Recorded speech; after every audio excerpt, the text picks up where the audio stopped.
Welcome guys, how are you all? I hope that you all are fit and fine and doing well. Now today I am going to tell you about English. Okay, in previous class we discussed that what is the criteria of English in competitive exams like SSC and banking.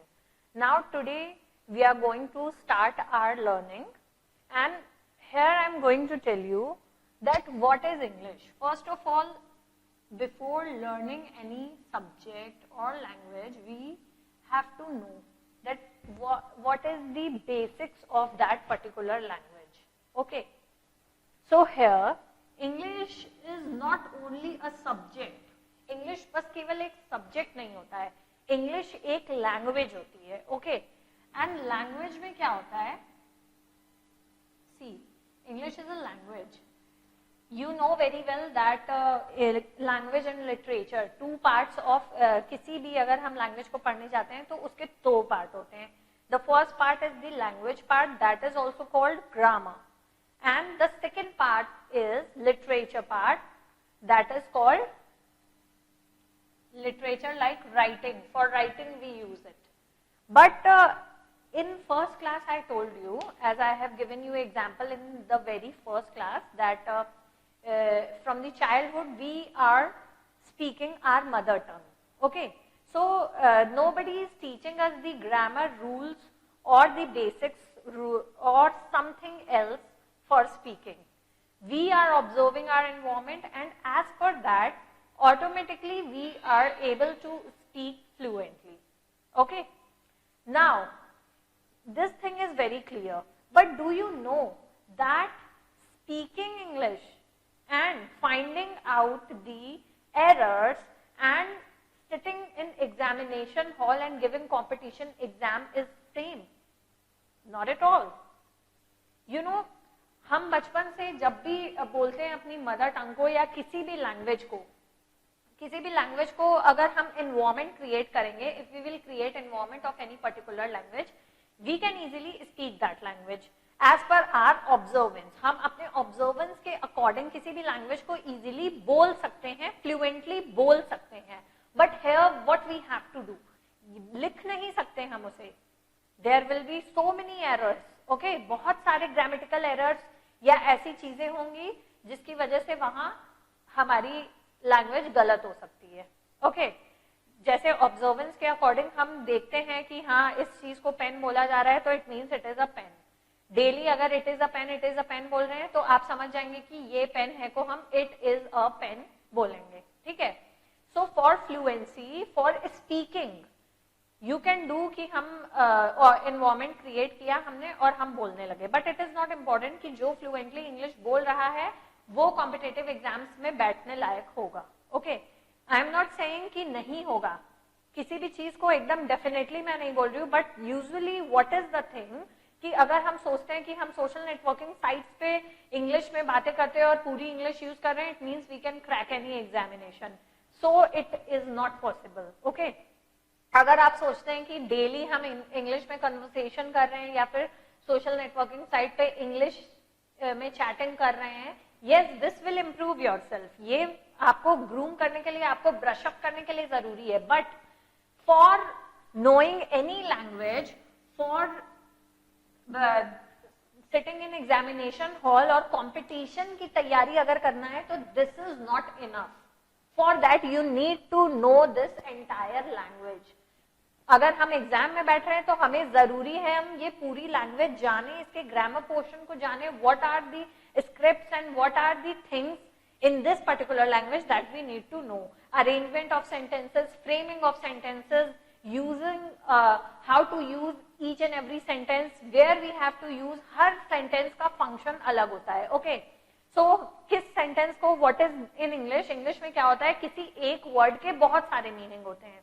Okay, और उसकी meaning हमें कैसे पता चलती है? As per the sense. हम किस sense में उस वर्ड का यूज कर रहे हैं, किस सेंटेंस के साथ हम उस वर्ड का यूज कर रहे हैं, इसके हिसाब से उसकी मीनिंग चेंज होती रहती है. Okay, now how we will know about this entire thing? For that you need a proper guidance of grammar. Okay, now as I told you that English is a language, it is not just only a subject.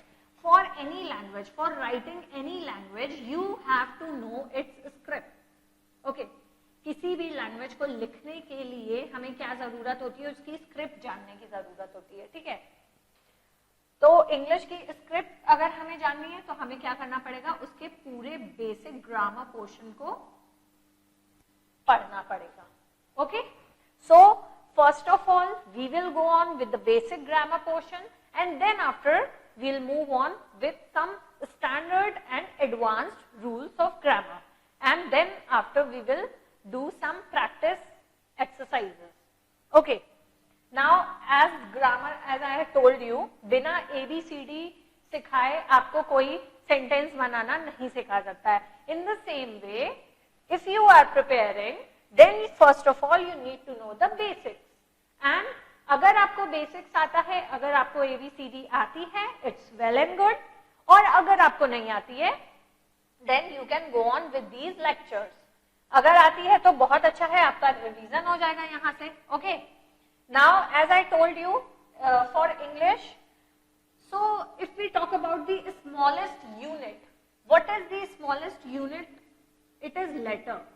Okay, जो सबसे छोटा unit होती है, सबसे छोटी इकाई होती है इंग्लिश में, वो क्या होती है? लेटर। नाउ लेटर क्या होते हैं? ये जो लेटर होते हैं ये डिवाइडेड होते हैं टू पार्ट्स में। Let me erase it. Okay, now ये जो लेटर्स होते हैं इन्हें हम टू पार्ट्स में डिवाइड करते हैं। Okay, that is vowel and consonant. Okay, then one more thing is there. There is a sound. Okay, sound is also there. Letters are used for writing, but if we talk about the speaking, then we go on with sounds also. And these letters are, you know very well that how many alphabets are there in English language? There are 26. Okay. So 26 alphabets are there in English language, out of which 5 are vowels and rest of the 21 are consonants. These vowels are A, E, I, O, U. You know this really very well that these 5 are vowel and rest of the alphabets of English language are called consonants. If we talk about sound, okay, this is very clear to you all because from the starting only you people are studying about these vowels and consonants. If we talk about sound, okay, अब हम sound पे आ जाते हैं। There are, as per the sound, there are 5 vowels. Okay, 5 vowels are there, but if we talk about the consonant part, sorry, one more thing.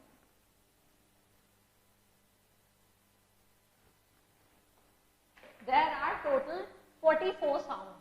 Okay, there are total 44 letters as per the sound. If we talk about the sound part, there are total 44, and out of which 20 are vowels and rest of the 24 are consonants. And what is this? This sound is as per the phonetics. Okay, there is an international phonetic. As per that International Phonetics Association, this English language sound is, as per the sound of letters, we have decided that there are 44 letters and out of which 20 are vowels and 24 are consonants.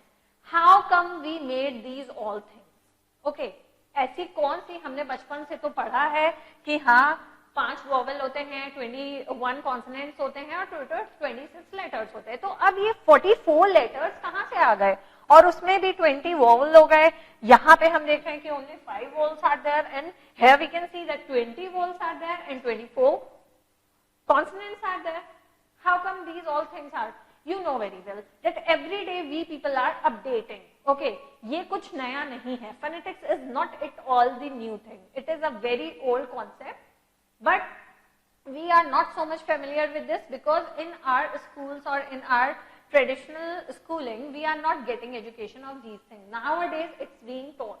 Okay आजकल ये ही पढ़ाया जा रहा है, आजकल ABCD से कोई नहीं सिखाता है, ए बे लाइक दिस। नाउ साउंड क्या होता है, ए का यूज हो रहा है। ओके यहां पे हमने देखा CAT cat, okay then cat, rat, mat, here we are using A, but A का प्रोनाउंसिएशन यहाँ पे ए है। ओके तो ये हम इसे बोलते A फॉर एप्पल है, बट इसका साउंड कैसा आता है, A, sound is apple, apple. Okay so in the same way ये जो 5 वॉवल्स होते हैं, इन 5 वॉवल्स में क्या होता है, साउंड अलग अलग तरीके की आती है, कभी ए आता है, कभी ए आता है, कभी आ आता है, डबल ए होगा, आ आएगा, ई। ओके सो साउंड के अकॉर्डिंग हमने इसको 20 पार्ट्स में डिवाइड कर दिया एज पर दी साउंड। और sound is really very important, क्योंकि हमने आर्टिकल में शुरू से क्या पढ़ा है कि जितने भी वॉवल्स होते हैं उनके साथ हम एन का यूज करते हैं, ठीक है। बट अगर हम देखें university, okay now here you can see in this university U is a vowel, okay U is a vowel, but then also university के साथ हम कभी भी an का यूज नहीं कर सकते हैं। Why? Now tell me, university क्या हो रहा है, U का साउंड निकाल रहा है, किसका साउंड निकाल रहा है, U, लेकिन हमें क्या करना है, वॉल के साउंड्स को देखना है। ऐसे जो वर्ड्स होते हैं जो साउंड निकाले वॉल्स का, जैसे ए, ई, ओ, ऊ, इनसे जो स्टार्ट होता है, ऑनेस्ट, ऑनेस्ट में तो कहीं भी स्टार्टिंग नहीं हो रही है हमारी, ओके ऑनेस्ट में हमारी कहीं से भी स्टार्टिंग हो रही है वॉल से। सी आई एम राइटिंग है ऑनेस्ट, इसको हम प्रोनाउंस कैसे कर रहे हैं, just focus upon the pronunciation, okay now as I told you honest, okay honest में की स्टार्टिंग हो रही है H से, H is not a vowel, H is a consonant, but then also what we say, an honest boy, okay now इसको हम an क्यों लगा रहे हैं, ये तो वॉल है ही नहीं, H तो वॉल है ही नहीं, but what we are focusing upon, we are focusing upon sound. What we have to notice over there, we have to notice that which kind of sound it's producing. Okay, यहाँ पे कैसा sound निकल रहा है हमें ये देखना है। तो ये ओ का sound निकाल रहा है and o is a vowel. In this kind, इस सिनेरियो को देखते हुए और इस क्राइटेरिया को फॉलो करते हुए हमने क्या किया, साउंड के अकॉर्डिंग वॉल्स को 20 बनाया, कॉन्सोनेंट्स को 24 and total 44 letters. Okay so this is the basic thing. ये आपको समझ में आया कि अगर हमें इंग्लिश लैंग्वेज को जानना है तो हमें पूरे बेसिक से स्टार्ट करना पड़ेगा। वाई? क्योंकि बहुत सी ऐसी माइनर चीजें होती है, बहुत सी छोटी छोटी चीजें होती है जो कि हमें एग्जाम में माइनस मार्किंग दिला देती है। ओके वी आर थिंकिंग कि हाँ ये सारी चीजें बहुत ज्यादा इजी हैं, but what we have to do, फिर भी हमें पढ़ना पड़ेगा। रिवीजन समझ के आप पढ़िए या फिर स्टार्टिंग समझ के पढ़िए, but it is very important, क्योंकि अगर ये सारे कॉन्सेप्ट्स हमें क्लियर नहीं होंगे तो हमारा आगे जाके चीजों को समझना बहुत मुश्किल होगा। एज आई टोल्ड यू कि किसी भी लैंग्वेज को पढ़ने के लिए हमें उसके बेसिक्स को क्लियर करना पड़ता है और आगे के रूल्स को जानने के लिए हमें जो कोरिलेशन बनाना रहेगा। See nothing is new over there, कुछ भी नया नहीं होता है। जो सारी चीजें, सारे रूल्स एक दूसरे से कोरिलेटेड होता है। हर point we have to connect the dots. किसी भी चीज को हम जब पढ़ते हैं, I am not only talking about any language और एनी पर्टिकुलर सब्जेक्ट, किसी भी चीज को जब आप पढ़ते हैं या किसी भी चीज को सीखते हैं, ओके चाहे वो कोई एक्टिविटी हो, चाहे वो पढ़ाई से रिलेटेड कोई चीज हो, what we have to do, we have to connect the dots. Okay सारी चीजें एक दूसरे से कोरिलेट करती हैं और इनको हम कनेक्ट करके अपने कॉन्सेप्ट को क्लियर करते हैं। Okay now as we